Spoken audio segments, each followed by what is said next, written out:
Hello, lads and girls, this is Lord Kicker and welcome back to another episode of Narcissu. Let's load up our last game. Yes. There was this place, kind of like a lounge, at one side of the corridor across from the nurse's station. This generally deserted place held a few couches and chairs, as well as a large TV. Nice. Stupid programs commemorating the New Year's were still being broadcast on that 20-inch screen. I wouldn't call 20-inch screen a big TV. Well, I've seen smaller.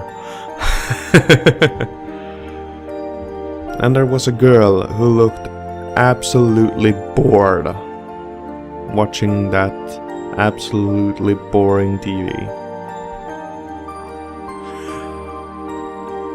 Shirt in pink pajamas, a white bracelet on her wrist, just like mine.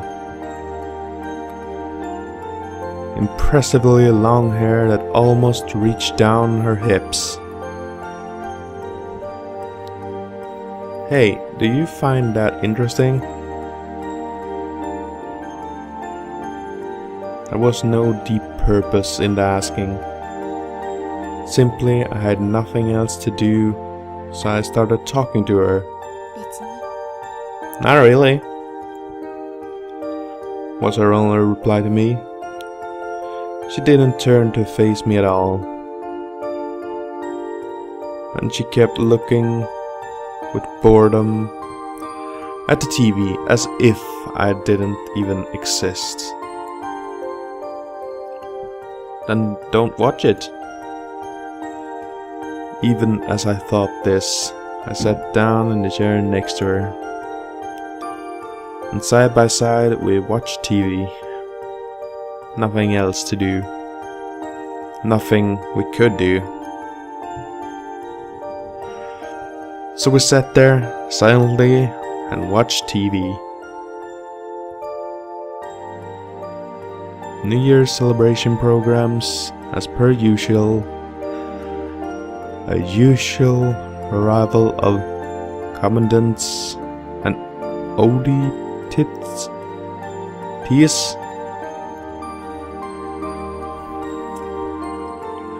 and ever so often the MC's stupid shrill laughter resounding dryly in the white sun-drenched lounge.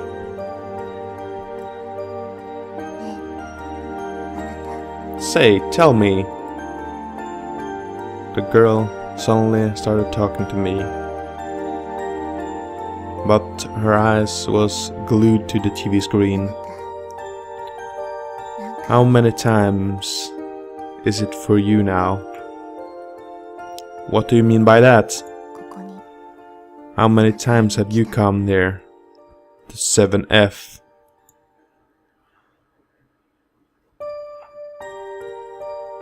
Sorry, I have no clue what you're talking about.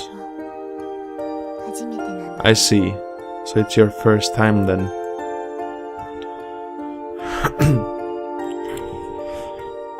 So she'd seen my confusion about her question and come to the right conclusion.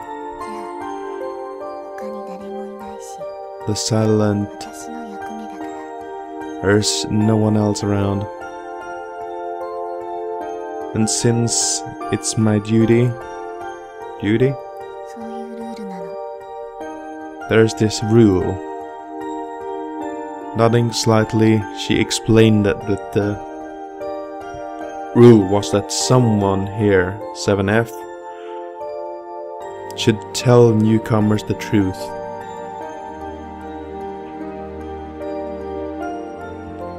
I know nothing, I understand even less. and as if I did not even exist, she slowly started her speech. Then listened closely. Her words spoke methodically, one by one. Were a little different from all the ones I'd heard from the doctors about this place. In their business-like, crisp syntaxes, they told me this is a place where one waits for medical advances.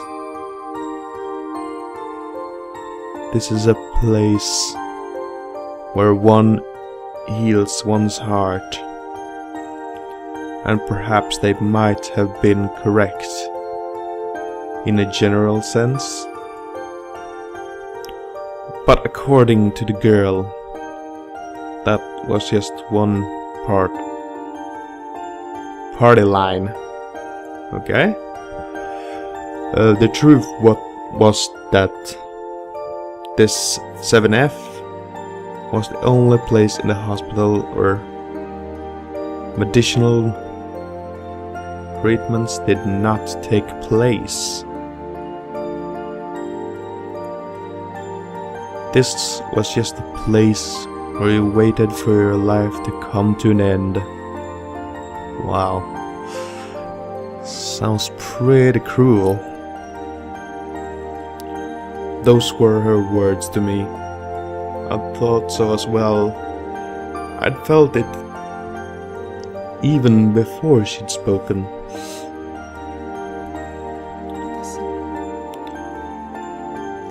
See, this is my second time. Second time doing what? Coming here. And then she explained to me that nobody on 7F stayed here from initial hospitalization all the way until death.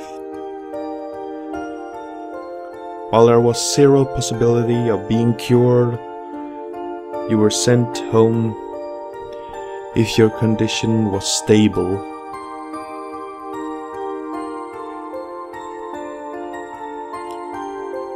But if it worsened again, you would be returned here.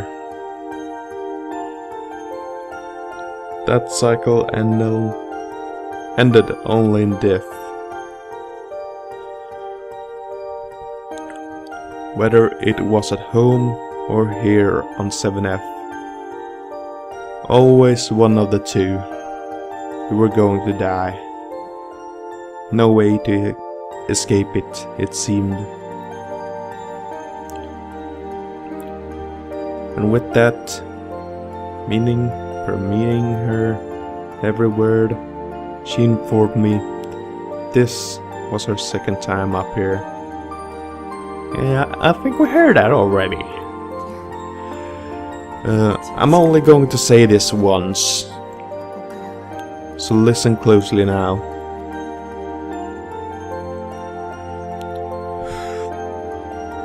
She continued speaking, and all the while staring at the blank TV screen.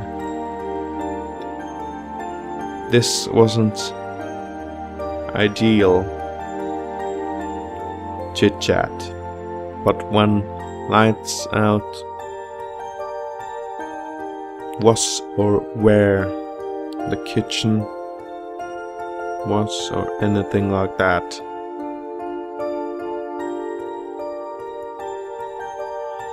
This was something completely different. The third time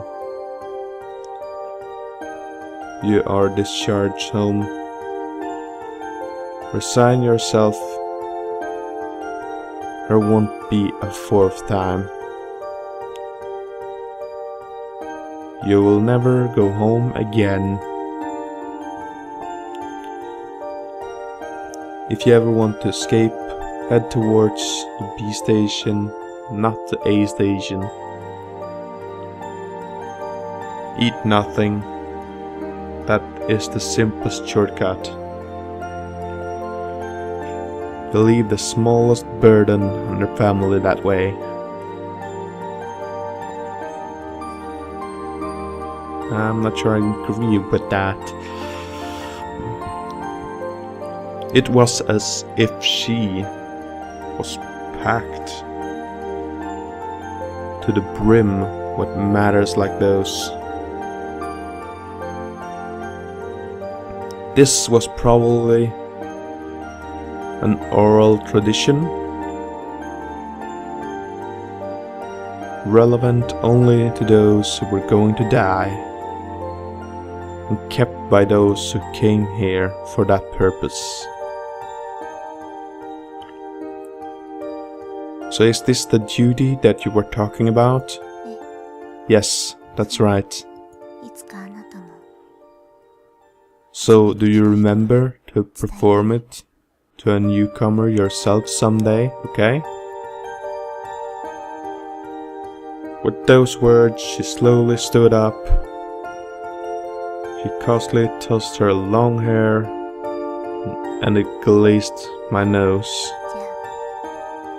I have to go get my temperature measured, so... Then she turned her back and started walking down the corridor. Now completely deserted, save for me, that lodge held only the laughter from the TV and the white flowers by the windowsill. In the end, she didn't even look at me once.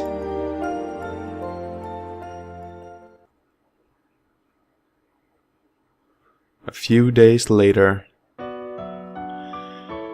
New Year's celebration was over, and the middle and high school students were beginning a new term. And just as ever, she and I sat in the lounge staring blankly at the TV. This is boring. So it is. So we said. But both of us kept our eyes on the screen. Hey, is this place always this way? I don't understand what you're getting at. I'm getting at how it's always deserted. Other than the nurses, doctors, and help staff. And other than her, I'd not seen a single person. Did everybody go home for the New Year's or something? Do you really want to know? Well, I didn't mean... Then I won't tell you. We who disinterestedly tossed back and forth this exchange that could not ever be called conversation. A slight breeze coming from the window that would not open more than 15 inches. Centimeters. From time to time, her hair would sway, and as if in agreement, the flowers at the windowsill would too. This was how we killed time, day after day, staring at a boring, good-for-nothing TV. Click, click, click. Oh. Here the two of you are. An elderly nurse said as she rushed toward us. From what I'd seen of the nurse's station, she was apparently the charge nurse of 7F. Well, Miss Satsumi, any fever? I'm fine, no fever. Satsumi? So that was her name? You really shouldn't be moving around like this. Do you understand that everybody is worried about you? Or everyone? Pretty much the same word still, but... well, whatever. Come now, what kind of answer is that? Oh, children these days. The nurse continued to scold and henpeck for some while longer. And the girl named Satsumi, just pretended not to notice it at all. She simply stared straight forward at the boring TV, paying that fussy nurse as little heed as she could. I'll be coming later to draw some blood, okay? With those words, the charge nurse went back to the nurse's station. Hey, you know? Well, mind if I call you Satsumi? I asked this as I stared at her white Winley ID bracelet and at the blood tie and her name written therein.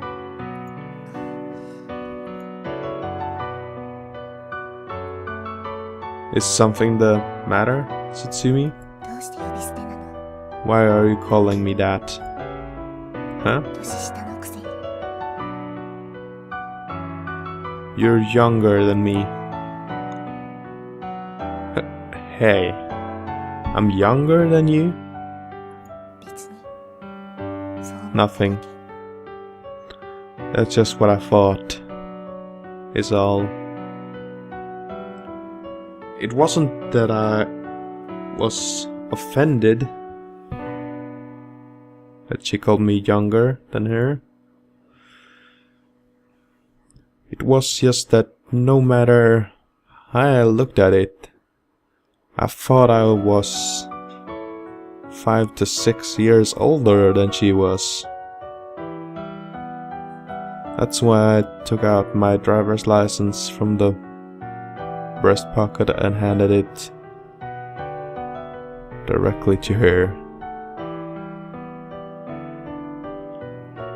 See, I may not seem it, but I'm 20. So you're younger after all. She only took a glance at my license before handing it back to me.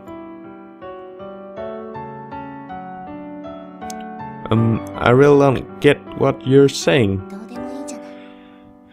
It doesn't really matter. I'm just a little older than you are. That's all. She murmured,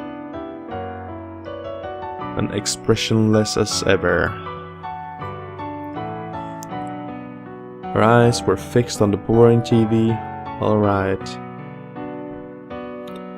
But it also felt as if she was gazing at something far away.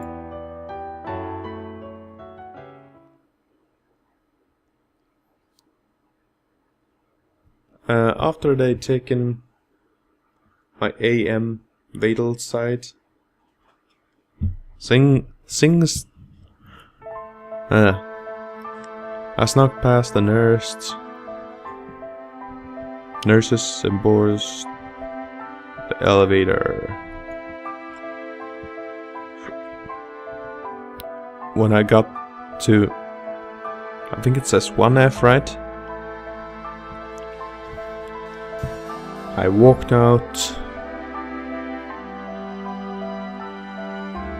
the outpatient clinic doors and walk outside of the hospital. My goal was the place that I'd been told about not long ago. The faraway B station, not the nearby A station. It wasn't that I wanted to escape or anything. At 7F or at home, none of us died anywhere else. That's what I'd been told. In this B station, which the girl named Satsumi had apparently been to many times. That's why at least just once I wanted to see this place with my own eyes. It's not as if there's going to be a guard on duty.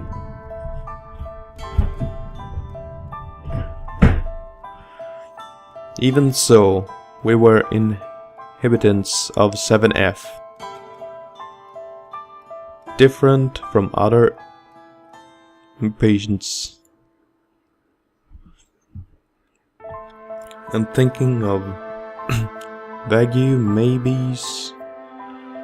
So early in the morning, I headed toward the station.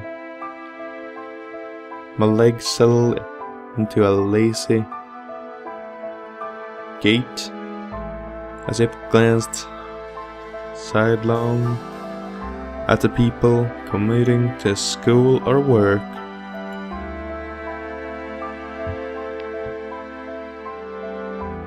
Okay, I think I'm gonna end off this weekend's Let's Play video here.